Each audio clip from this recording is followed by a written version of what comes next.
Good afternoon, and welcome to our Tuesday webinar. I'm Yomika Bennett, Executive Director of the New York Charter Schools Association. I'm joined today by Susie Carello, Executive Director of the SUNY Charter Schools Institute, David Frank, Executive Director of the Charter Schools Office at NYSED, and Deli Matos, Executive Director, Policy and Operations at New York City Department of Education, Aaron Cochran, Managing Director in the same office, Laurie Hazeley, Senior Director, Charter Authorizing and Accountability at New York City DOE, and Randall Eiserman from New York City Charter Center. Today we'll follow our usual format. I'll share updates from the association. We'll hear updates from David, Susie, and Laurie.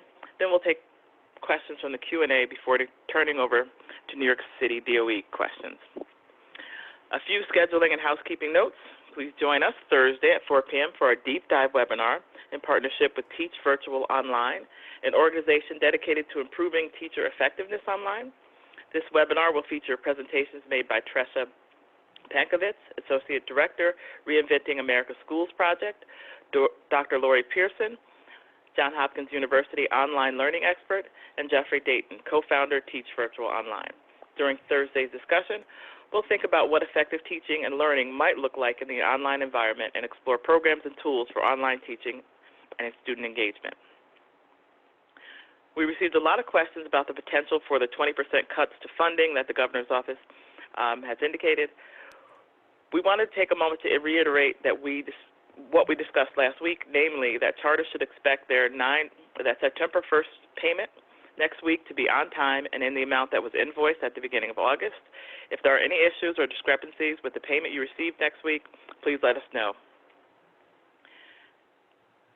There are new tentative dates, moving on now to Regents. There are new tentative dates for the January 2021, June 2021, and August 2021 Regents.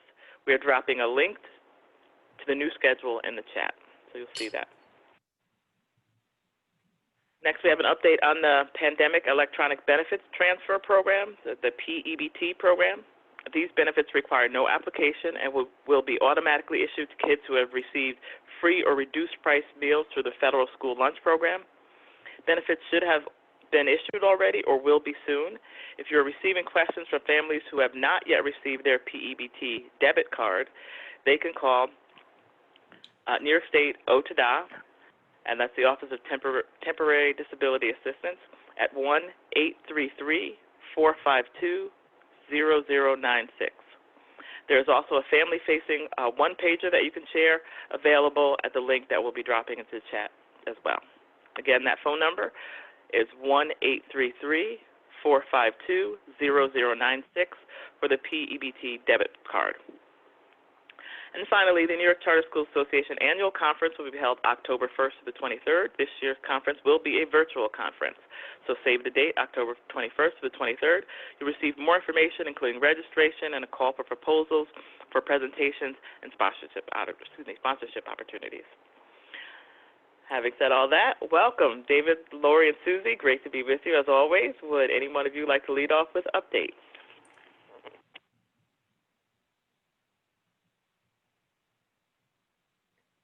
Sure, I can go. It's good to see everyone again. If it's Tuesday, we must be here, and we're working with our renewal schools on reviewing their applications as well as our annual reports. So thank you to everyone who were able to submit that. We also we put out a monitoring and oversight plan for the spring in response to the pandemic, and we recently updated that for the fall. So if you're interested in all the work that we're doing at the SED Charter School office, I shared the link in the chat, and you can see a week-by-week basis what we're doing and what we're expecting of our schools. But otherwise, I don't have anything much to report. Where we know everyone is busy in the thick of preparing for the new school year, and we'll continue to provide support and guidance as issues arise. All right, great, thank you. Susie, do you have an update? Great to see everybody. I just want to thank all of our schools again for providing the plans to us. We are busily going through them. Few of you may get some reach outs just for clarification to help for our understanding. We know that we asked for plans in a time of great fluidity. This is going to be the theme of 2020, and I hope the fluidity lessens in 2021, but we understand that some of those plans are morphing depending upon availability of space, what time or date you might be able to get into that space. And so want to underscore that we can't thank you enough for reaching out to us as your plans are changing or as you're considering plans. That's happened in a variety of ways, which has been great. You've given us phone calls, given us emails. Some of you have said you wanted to update your plan, and that's fine too. But I just want to underscore how much we appreciate being in communication with you, and we stand at the ready to be a thought partner as you're navigating some of these challenges. So, and of course, it was the first day of school yesterday for a number of our schools, which makes me really super excited. We know that our kids have had a pretty strong learning loss from what we normally would have expected them to leave school within June. And so it's pretty energizing to see classes getting started and kids getting back online. Those are my updates. All right, thank you, Susie. Laurie, hi, do you have an update? Hi, everyone. We continue to read and look at your reopening plans, and we are prioritizing plans where you are opening for in-person learning in the beginning of September. So if you know, going back to the fluidity, that your plan as you originally posted has already changed, please just do let me know. And we'll be reaching out and also here to answer any questions and give whatever guidance we can. And that's all. All right, great. We do have a couple of questions that received in advance, so we'll have these review these questions before we go to the Q&A. The first question is regarding temperature screenings. They're included in schools' reopening plans. Some schools have inquired about privacy concerns.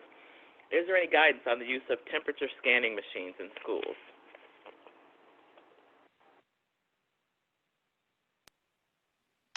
I'm happy to dive in. I had a quick conversation with Ralph Rossi about this today.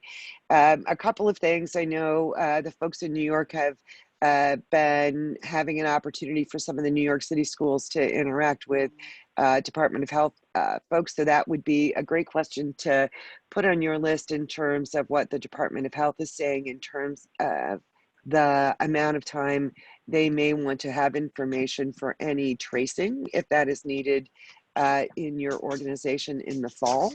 But that, much like there are FERPA rules for student information, once you understand from DOH how long they might be interested in having that information from you, then, in general, we would suggest you retain it to help their tracing efforts. And then after that, if there is a need, if you believe there will be a need to retain individual temperature checks, we would say you probably ought to check out, start with your HR counsel, certainly reach out to SUNY's counsel, and we'll help navigate what you should do after that period of time has elapsed.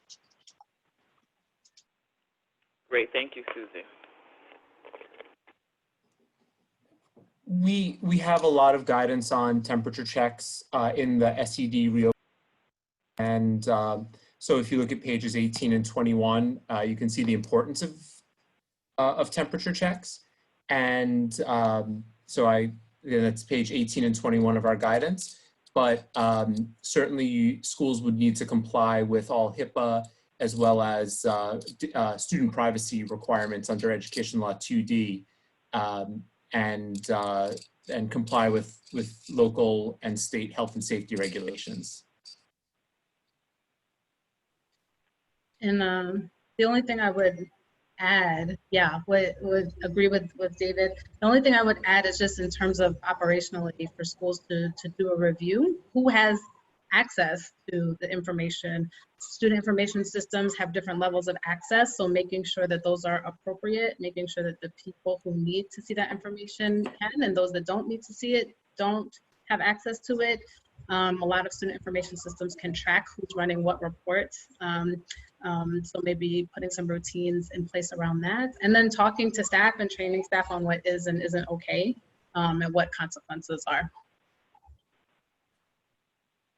If I could just jump in quickly, two things that folks may have already seen. One is that Yomika sent out yesterday a partnership that the association has brokered with Magnus Health, which is an app that interfaces securely, to Laurie's point, with the student information system, and can manage some of those health indicators and allow parents to interact with it as well. So while that doesn't necessarily address the question of some of the temperature screens that have, you know, some potentially facial recognition implications, it does address some of the other student privacy issues, and could be a helpful way to streamline the storage of this information. The other thing is that we will be hosting a webinar on Thursday, September 10th, to remind folks about Education Law 2D, whose requirements were postponed to take effect on October 1st. And so while that isn't specific to COVID, it will be going into effect relatively soon and has all of the implications that Laurie, David, and Susie were just mentioning in terms of storage of student data broadly. All right, great. Thank you for everyone for that responses on that. Another question that we have related to privacy is, as students and teachers will be engaging via video streaming, what protocols or requirements related to privacy should schools be aware of? Sounds like a lot of the same things for that you raised in the temperature scanning. But if you have guidance on that, do you have any advice on best practices vis-a-vis remote video instruction and privacy, i.e., what happens when we're peering into the rooms and homes of our students? I think the best course of action is to work with your school's legal counsel to ensure that you have proper practices and protocols in place so that you are adhering to privacy requirements. But keep in mind that you are providing an educational service and that students are participating in your educational program. But the best thing to do is to make sure that your own individual reopening plans are compliant and protocols are compliant with all applicable laws and regulations. And the best thing to do to ensure you're getting that individual support and guidance is to speak with your legal counsel about it. Can I just say one of the things that I have noticed more in social media, but I'm really jealous about, is it seems like a lot of the schools are also creating, if they're using particular platforms, a background that allows for teacher privacy and for potentially student privacy. And so I've noticed on a number of your social media feeds, some examples of kiddos appearing in front of 3 or 4 of the digital backgrounds, which for me, haven't talked to a lawyer about this, and I'm not a lawyer, so I'll put that disclaimer out there right now. But for me, I thought that was really a super cool way to brand. And of course, I'm sure many of you have thoughts throughout the year for different backgrounds that might go along with particular content themes that you're working on. But also to kind of protect both your students' home, and you can kind of see their face as well as your teachers. So I don't know if that counts as a best practice, but I surely have found it kind of engaging to see what you're developing. Terrific, thank you. Anyone else want to weigh in, or are we going to move to, before we move to the Q&A? Okay, with that, Anna, then I'll turn it over to you for the Q&A questions. Great, thanks. I'll just speak to a couple of questions that I typed answers to, but in case other folks have that question and didn't see the typed answers.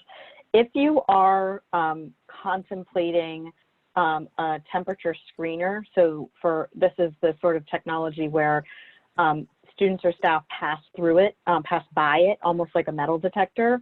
And there is a monitor where you can see the sort of outline of a person and whether they are essentially red or green in terms of their body temperature. If you are evaluating a specific platform and you have specific questions about its compliance or its sort of safety around things like facial recognition technology, I would just say, please reach out to us, reach out to your authorizer. Our personal, our experience in talking to many of these vendors is that they are increasingly aware of and concerned about these things. And in many cases, if they know that your use case is a school, they are able to sort of adapt the monitor display so that it's just like a green check mark yes or a red X no.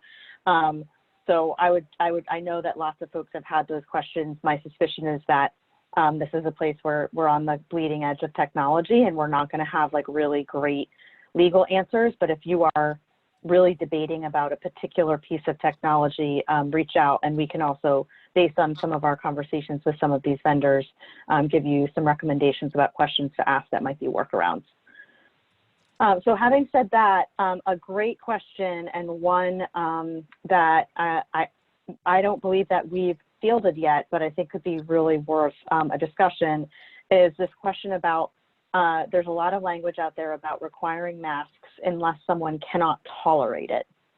And so for students, or the question is about students, but I guess I would ask the same question about staff.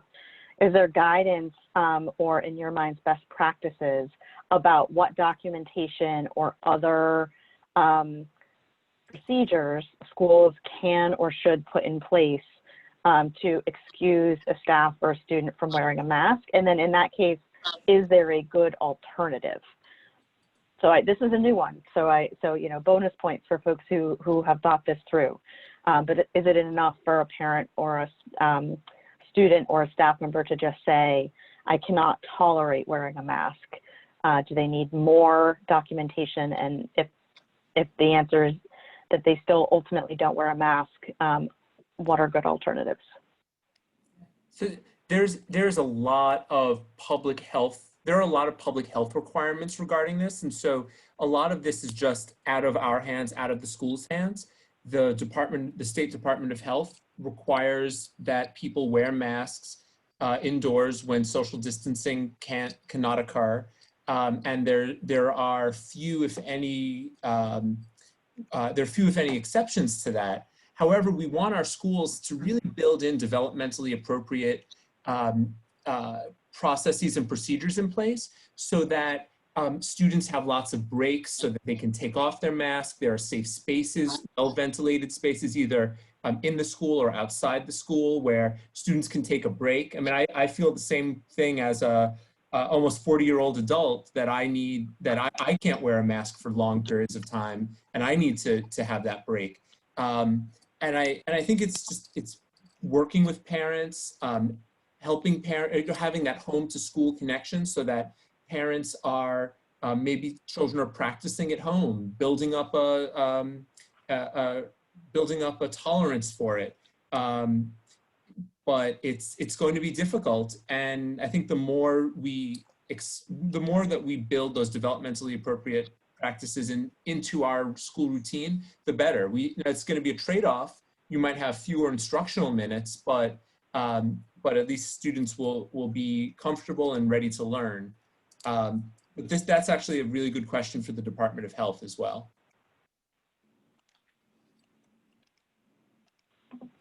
Susie, Laurie?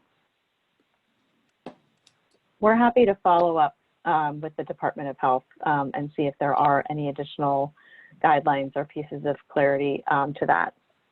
I will say I have a friend who is an E&L teacher, and she actually found a special mask that is clear so that her students can see her lips when she is demonstrating appropriate pronunciation and things like that, which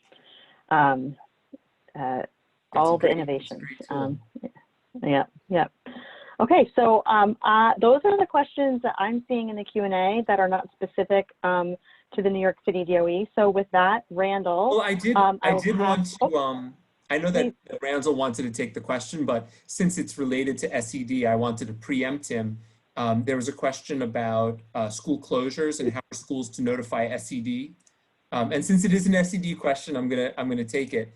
But the state ed department wants the March memo is no longer in effect that Kate mentioned. Rather, schools are required to collaborate with their local health department to determine the parameters and the conditions and metrics that will that might lead to a building closure. However, we're not really talking about closure in the sense that we were back on March 18th.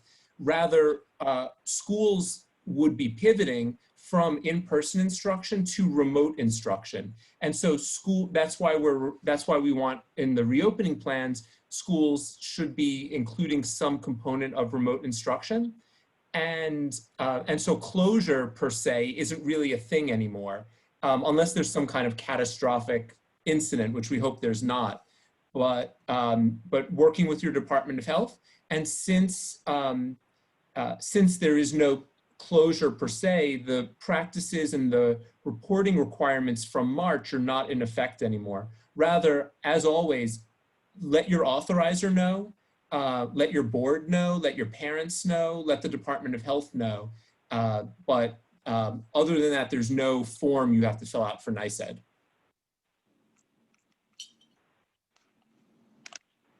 Thank you, David. Super helpful. Sorry, Randall, I just yeah. couldn't help myself. It was an SED question. Oh, no, it's perfectly understandable. I was actually just going to sort of pitch it and then say, okay, we don't directly do anything with NICED anymore. We are going to follow DOH on most of these kinds of decisions. Yep. But that being said, and that was a beautiful segue, so thank you, David. Oh, anytime. Good afternoon, everyone. And I'm happy here to be with Erin. Are you with me today, or is it Agnelli? It is Erin. Hi, Erin. It means Angeli is obviously pretty busy. So let me just start with a couple of updates. As is the case in the past, we are doing the regular DOE and DOH call that will be on Friday. Any special news about that call coming up, Erin? Other departments that are going to be with you? Do you know? No, I do not know at this point. So I can try and find that out. It's not urgent, but it's always nice to know if they're going to be school food again or other departments joining us. I have just added the invitation to the chat for schools that may have missed our invitation when it came out. I would like to jump right to something that has led to a number of questions in the Q&A, so that perhaps if we don't have answers right this minute, we can find out what they are. And that's about the walkthroughs that SCA has announced it's going to do, and how it will inspect the ventilation for all classrooms in the city. A couple of parts to this question. The first is it safe to assume that that includes all DOE buildings, including charters and district schools, but not necessarily private spaces? Correct. It is applicable to DOE owned and operated spaces. And the other big question that I've heard, I see 2 or 3 times here, is that given the staff concerns and family concerns, how will schools know that this inspection's been done and what the results have been? Do we know? So the press release mentions a public report. We're getting more information on what that looks like. So some information will be shared publicly about the status of a building. In addition to this ventilation inspection, we of course are encouraging folks to be in communication, if you are not already, with your custodial engineer, just to be identifying what they are doing on their end, because they have been doing inspections themselves this whole summer. So I think that there may be information available for your building already, and then we'll find out more information about this public report. All right. It would be great to know that schools will get something maybe even more detailed than a public report. So we'll look forward to hearing about that. In the meantime, we also just received guidance on outdoor learning. And we wanted to find out a little bit more. Can you tell us a little bit more about the new plan for outdoor learning and how we make sure that we're part of it? Yes, and before I move on to that, I just want to go back to making sure that your space is ready for instruction. So in addition to working with your custodial engineer, you may have already received an invitation to a walkthrough of your building if you are located in DOE space. It is incredibly important that you participate in that walkthrough because this is one of your prime opportunities to flag any issues, and this is part of the inspections that you would want to share out to your families about the status of your building. So just watch for that. Definitely attend. I know some charters in DOE space are talking about not opening until October. The walkthroughs are happening now. Now is the time to make sure the ventilation, any ventilation concerns or other concerns you have are being addressed. So I just want to do a plug there. That's a really important plug. Is there any more information in C Weekly? Like scheduled times or anything like that? Or how will they know when it's scheduled in their building? So folks are being reached out to on an individual basis by the team running the walkthroughs. So we can see if there's any more availability for like a building schedule, but folks should definitely just stay tuned to your email. Okay. And make sure we have up-to-date school leaders. There you go. Important. Always a plug for the school leaders. Just in terms of the terminology we're using, I would just remind people when we say a school isn't opening until October, what we mean is that they're not opening for in-person instruction until October, but there is remote instruction happening, usually either starting now or starting September 1st, sometimes September 7th. But I just want to make that distinction. Thank you for clarifying. Yes, David, that is what I meant. Now let's go back to outdoor learning and the outdoor learning survey. Yes, so we will share more in the C Weekly, or no, that went out last night. Sorry, so many emails. But yes, so we would encourage folks to work in close consultation if you're in DOE space. The request for outdoor space needs to be coordinated with your building council. It's not just one school on the campus asking for it, it's a campus-wide request. And so we would encourage you to apply if you think that this is something that you could take advantage of. And just a reminder that this is more of an opportunity to expand what you can offer, but we would definitely not advocate for you constantly every day planning to have this one street closed off for algebra because in that day and you may need to release students. So if schools have questions, they can definitely reach out to us at charterschools@schools.nyc.gov. Great. Is it safe to assume that we don't yet have an update on the 34 testing sites that are going to be expedited for instructional staff? No update there, but we will share as soon as we know more. All right. And one more announcement, special education office hours. So we understand that this is changing. Yes, so we are shifting this to 2 p.m. on Thursdays, and we are moving to having it every week instead of every other week. So we will be sharing the new schedule in a C Weekly addendum today. Okay.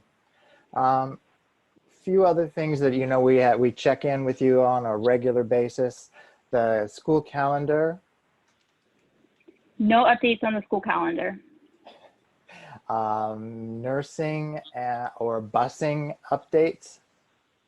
So update on the nursing. So we are working very closely with the related teams to ensure that folks are able to have a nurse for the first day of school. We have shared the first days of school with, especially for the early starts, we have shared that with the teams, and we will be in touch with the schools as we are able to assign a nurse.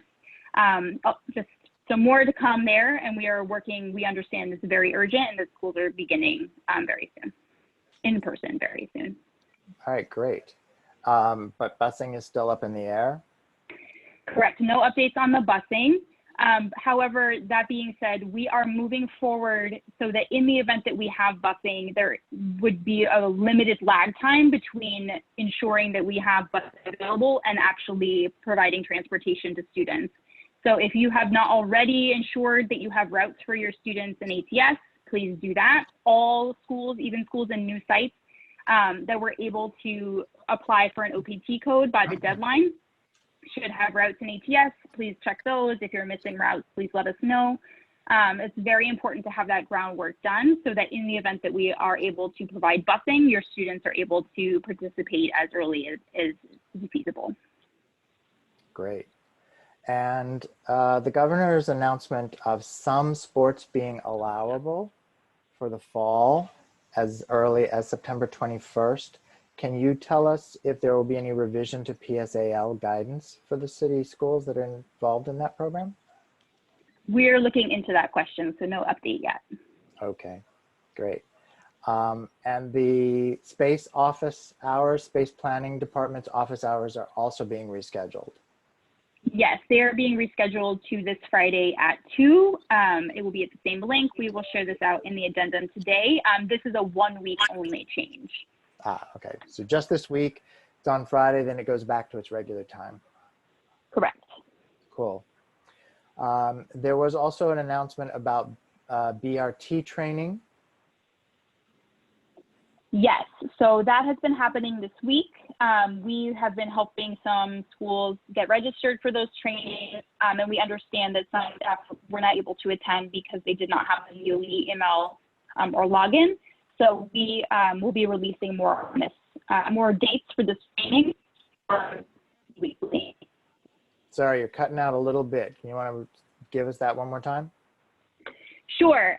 So we will be releasing more dates on the BRT training in the C Weekly in the coming days, particularly in light of the fact that some staff at charters do not have DOE emails, and so we're not able to log into the trainings this week.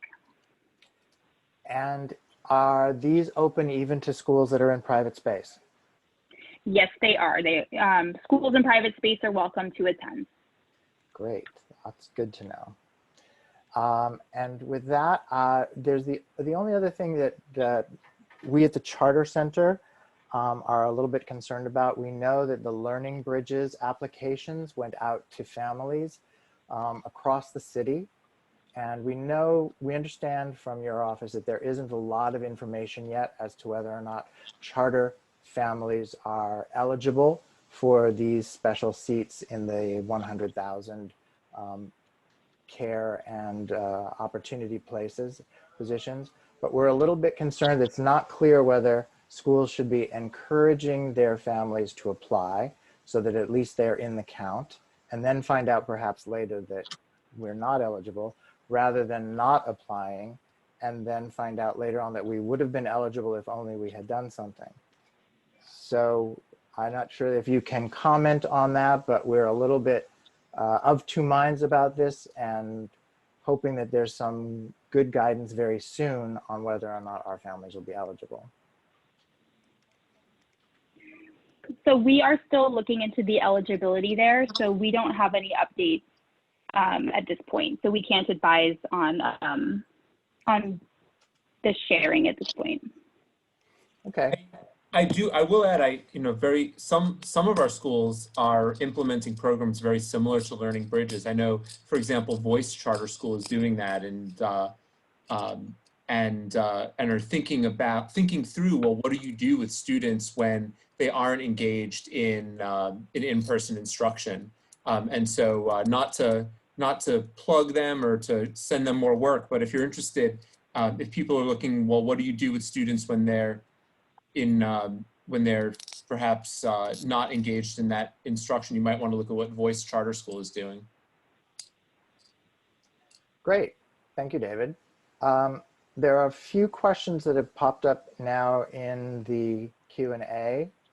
And the first, I'm not sure that it's specifically for you, Erin, but do we have any updates on the annual Title I parents meeting requirements?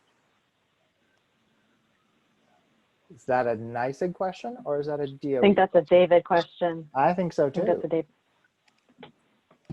sorry, can you repeat the question? Oh, David. We caught you. Sorry. Annual Title I I. parents. I will look into it. Okay, that was short and sweet. Couple of questions for Erin. When we find out more about the 34 testing sites, can we find out also whether they will be using rapid testing at these expedited sites? Some schools want to know. It will obviously allow them to plan a little better. Sure. So we will share as much information as we have when it becomes available. But we understand the type of test is important and helpful to know. Great.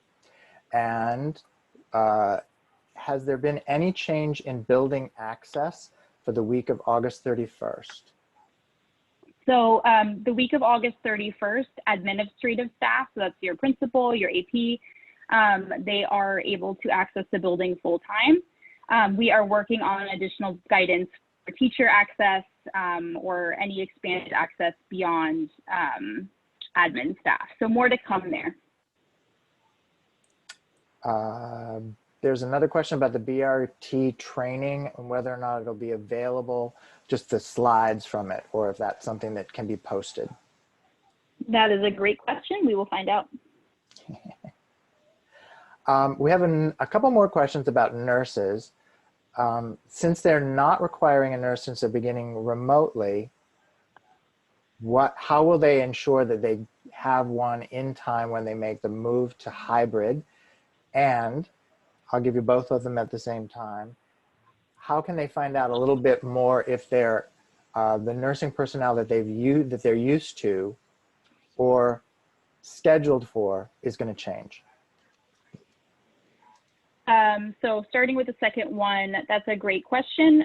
You may not find out until you are receiving your nurse assignment. My understanding is that the teams that maintain the nursing staff are still evaluating who has a medical accommodation, and I believe there are some retirements that are being processed. So I imagine you will find out as you're receiving your nurse assignment.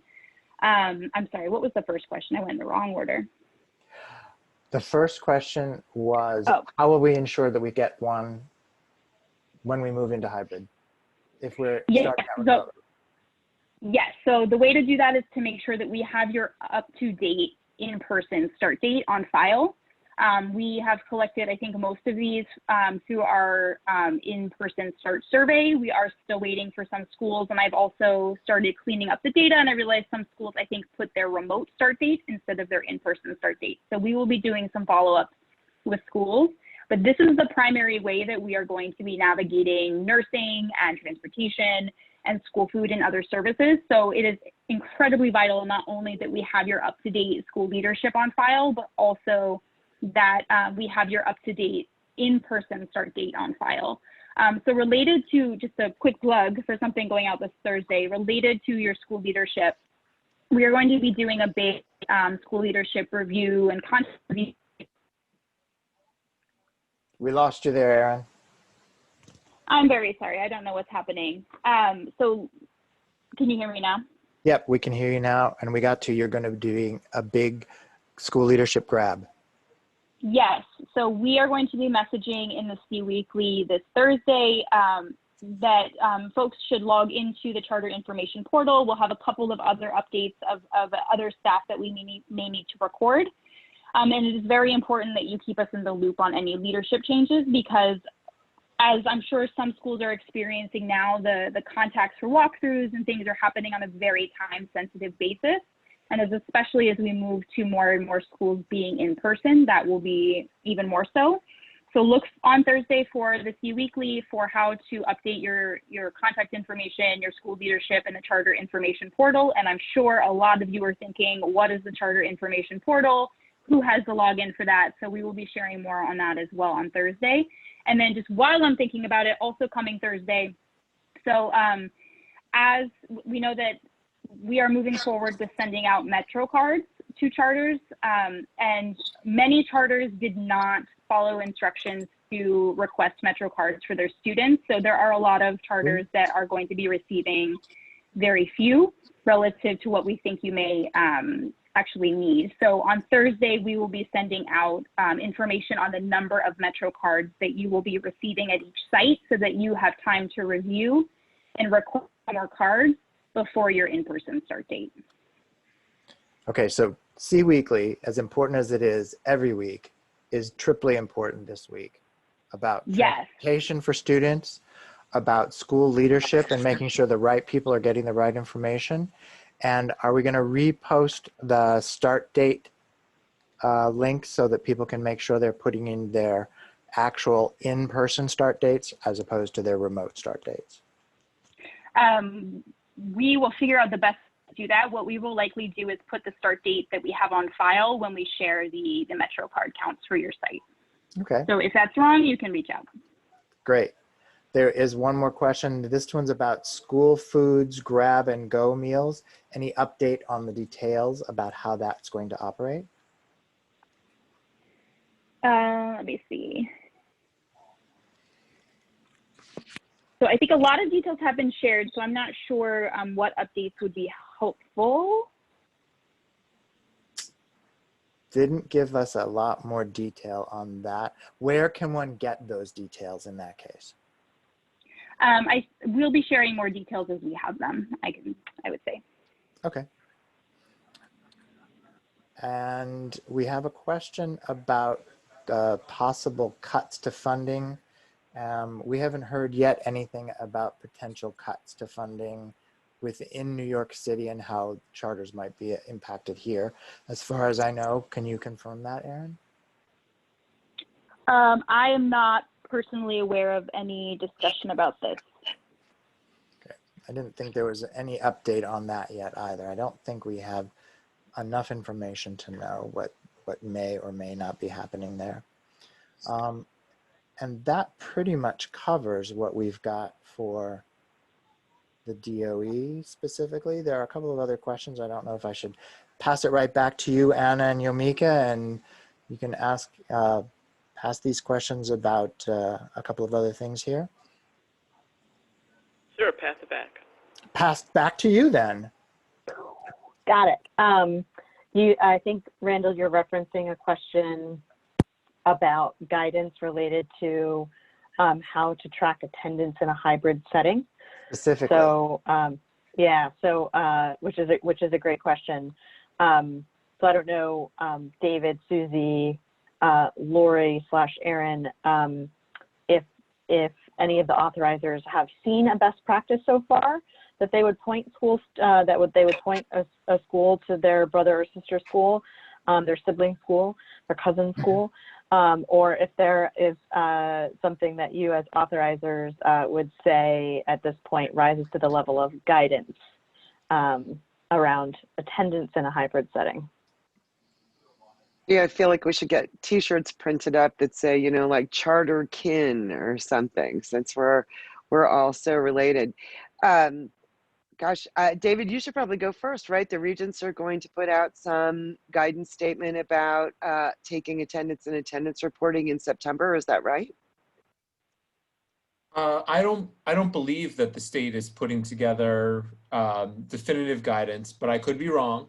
I haven't heard that one way or another. I do know that we're putting out guidance on how to report attendance in SERS, which is the state data system.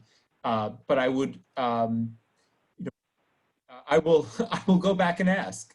So I'm caught unaware. Well, no, I think I may have made a leap about the guidance for reporting, as you mentioned. So I'm glad you made the distinction. Listen, SUNY charter schools have heard this from us, you know, since the middle of March, which is keep great records. I think in terms of best practices for remote. I'm assuming we all have it covered about how to take attendance for in-person bricks and mortar learning. So I trust you all there. You know more than I. For remote attendance, I think the things that we found to be really interesting were certainly early on, there were some strategies with our younger kiddos about a couple of calls a day and some, synchronistic pad time grew or screen time grew. But certainly those records were good to have, as well as if there were multiple logons in a day, it was helpful, we thought, for schools to have taken attendance at a morning log-on, taken attendance at a late morning or, post-lunch log-on, and that was good information to have. I'm not sure anyone, except for other than maybe some of the high school classes, took attendance, every hour on the hour, but that a couple of times there were protocols to keep during the day, there were protocols to keep that attendance. And then on the other side of it, I think the other piece that's been most impressive to me is when students would start to fall off, or if there was a pattern of falling off, like, gosh, this child is online with us from 9 to 10 and from 11 to 11:33, and then we don't get this child back at 1 o'clock. I know so many of you reached out to the families to determine if that was a scheduling issue, if that was a parent coverage issue, or if there was another concern about that child. And so I think keeping all of those protocols front of mind as we're getting our kids back online is really super important. I would wholeheartely agree with what Susie said. I think the worst thing that you can do is not keep detailed and accurate records. I'm sure you're sick of me saying this, but we have a lot of attendance guidance in our reopening plan on page 81, and I shared the link. But make sure that your attendance plans are developmentally appropriate, that they're flexible, that you're utilizing the flexibilities that you have, as we spoke about last time, the regents amended the regulations to provide flexibility on seat time requirements. So what constitutes the hourly requirements that you're required to meet for state aid purposes, and remote instruction would count under those emergency regulations. But each school does something a little bit different, and that's okay. It's just making sure that you're applying those attendance policies uniformly, and that really thinking, are you maybe inadvertently penalizing students who perhaps have a different life experience than other students? So what is their home life like? But it's definitely something that's challenging in a remote environment. If I could just make two observations. One is to knit all of this together. Whatever your policy is, write it down and put it in a place that families have seen, and that you can say really clearly that families have seen it. And if there are multiple ways to achieve attendance, so Pam, who asked the question, it sounds like you really can decide what is the best fit for your school, but put it in clear, easy to read language in a place that is easily accessible to anyone who might have the question. The second thing that I would just share is that on a webinar that we had last week with a group called Innovare, I was really interested to learn how many platforms, so they were speaking specifically about Google Classroom, have data that you can mine about student engagement. And so I think I would also recommend, and happy to introduce you to them, they know more about it than I do, but think about what platform you're using and whether or not there are tools that platform might have that you're not even aware of that can produce some of that data in a way that you can just stick it somewhere, whether you're tracking it on a daily basis or to David's point, keeping really detailed records, because that's also, pretty reliable information, right? Like Zoom either said that someone was logged in or they were not logged in. Google Classroom either said someone was, clicking this link or they were not clicking this link. So if we can be helpful with that in any way, or we can make any references, certainly feel free to reach out.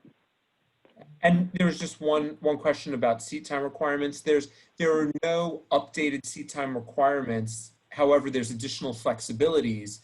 So for example, the remote instruction that you're providing would count towards seat time requirements.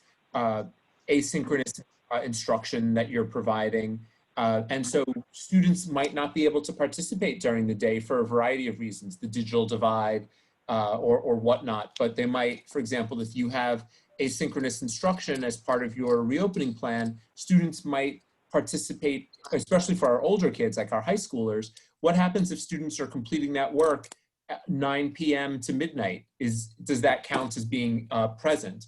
And you know, that's something that your school has to decide. I would recommend that you give students credit for the work they're doing, no matter when it is. But your schools really need to be thoughtful about that. And that's, I think in part, that's why Governor Cuomo wants all of your schools to be reaching out to families to have these town halls. And I know many of you are doing that already. So he's preaching to the choir with our charter schools. But make sure that that you're talking to your parents, and that as always, parents know what to expect.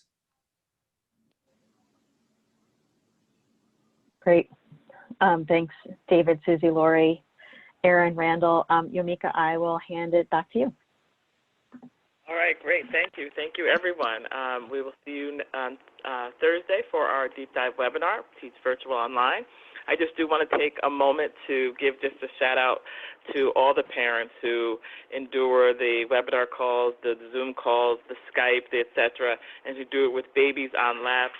Laurie, I'm looking at you with that beautiful baby, all the parents, and I just want to give a shout out to everybody who understands, like, this is real life. We're all doing this in real time. We have children, we have pets, we have whatever. Let them shine. Let them be on screen. Let them act up in the background. They're real. They're here. We love them all. Everybody's doing our best, and we need to embrace all of that. Thank you, everyone. We will see you Thursday. All right, bye-bye.